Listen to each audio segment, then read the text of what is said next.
taip, viskas, ką tu pasakysi, liks tik tarp tavęs ir vaikų linijos. Ateini į konsultaciją ir nežinai, kokia situacija tavęs laukia.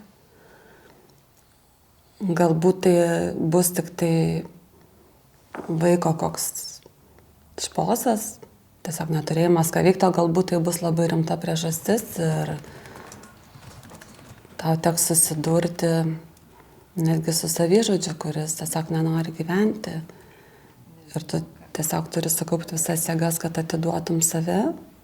Na, jeigu tu ateini čia savanoriauti ir esi tas savanoris konsultantas, tai nereiškia, kad tu turi susiimti visus tos sunkumus, apie kuriuos vaikai kalba ir neštis juos namo.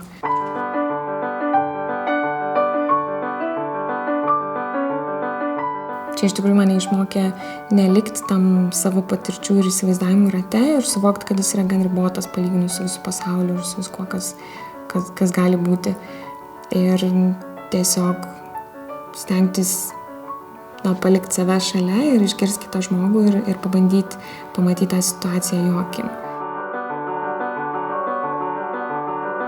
tą pačią, tarkim, psichologinės, tas pačias žinias sakau, nors ir aš visai iš kitos ryties atrodo, esu žmogus ir man tai galbūt atrodo netiktų, bet tinka, tasme, tiek su draugais bendraujant, tiek šeimoje galų galia, tiek turiu mažus vaikučius, kuriuos galbūt irgi man padeda lengviau suprasti, tiek sakau, tam pačiam darbe, tiesiog tu tas psichologinės žinias gali tiesiog panaudoti, bet kurioje vietoje, nes vis tiek jos yra kaip ir kai kurios situacijos kaip bendros. Tikrai rekomenduočiau ateiti į vaikų liniją, nes išmoksti labai daug. Ir visų pirma, tai nėra padėjimas kitiems, tai yra visų pirma padėjimas pačiam savo.